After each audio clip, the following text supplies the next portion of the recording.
Students, today we will study about male gametophyte and its development. Microspore represent the beginning of the male gametophytic generation.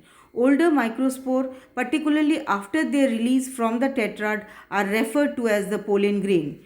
During gametogenesis, the pollen nucleus divides to form a generative cell and a vegetative cell. The former undergoes mitosis to form two sperm, the male gametes. The generative cell may divide either inside the pollen grain or in the pollen tube after the pollen has germinated. At the time of when these changes are going on, the microspore is also synthesizing its wall. The surface of the mature pollen grain shows curious sculpturing pattern. At one or more loci, the pollen wall is very thin. These regions are called germ pore. Palynologists refer to these pores as apertures. A freshly formed microspore is richly cytoplasmic with a prominent centrally located nucleus. Soon after its release from the tetrad, the microspore, hereafter called the pollen grain, undergoes a rapid expansion by the uptake of the locular fluid, and its volume increase manyfold in short period. The initial expansion of the pollen grain is without an apparent vacuolation, but later vacuole appear and the cytoplasm comes to form a thin film lining the wall. In many plants, the DNA synthesis prior to the first pollen mitosis takes place immediately before the division. Formation of vegetative and generative cell. The first division in a pollen grain result into two unequal cells. The larger one is the vegetative cell which eventually form the pollen tube. The smaller one is the generative cell which produces the sperm by another mitosis. The generative cell is initially attached to the wall of the pollen grain but later comes to life freely in the cytoplasm of the vegetative cell. In most tropical angiosperm, the period between the end of the meiosis and the first pollen mitosis is very short. However, in some woody species of the colder region, this interval may be of several months. Often the pollen grain mitosis in the plant is postponed until the spring of the year following meiosis.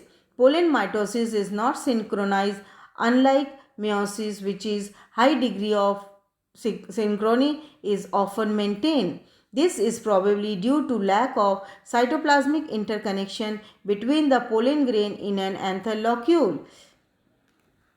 The meiocyte in an anther locule are interconnected by massive cytoplasmic canals which allow a mutual influence of one cell over the other, where the spore remain in a tetrad during the pollen mitosis.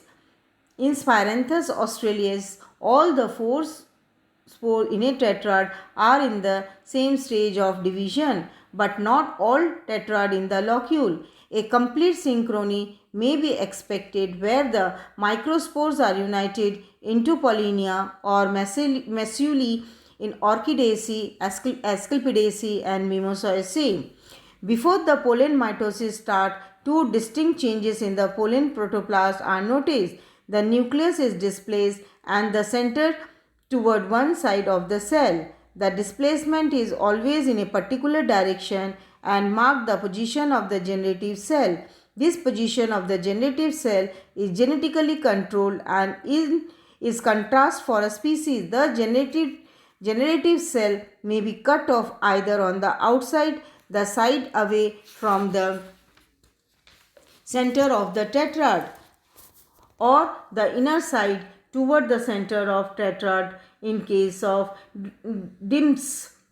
Inner or outer position of the generative cell may be identified only when the microspore remain in the tetrad during the pollen mitosis.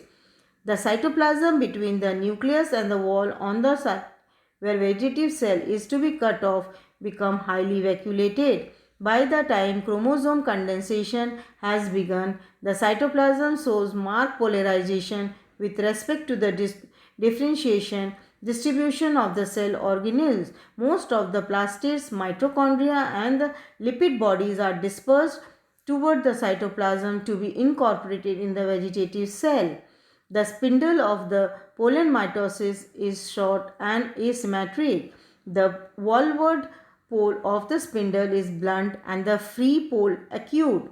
Following the division of the nucleus on the wallward side is the generative nucleus, and the toward the inside of the pollen is the vegetative nucleus.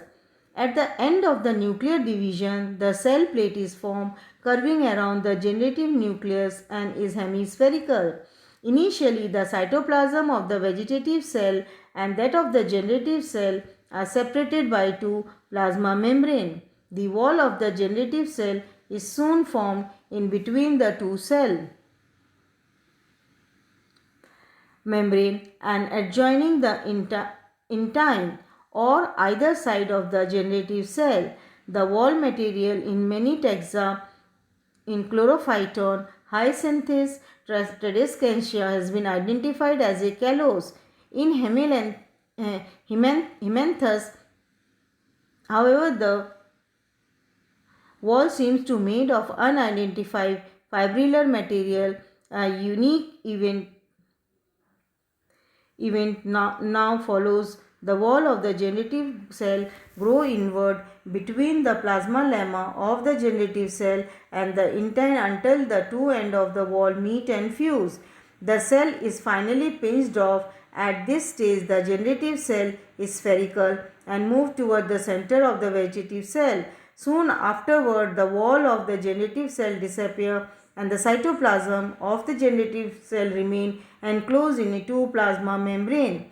Its own and the detached invagination of the plasma membrane of the vegetative cell. In Chlorophytum, Hyacinthus and Tradescantia, the generative cell wall lasts only for 10 to 20 hours. Thank you.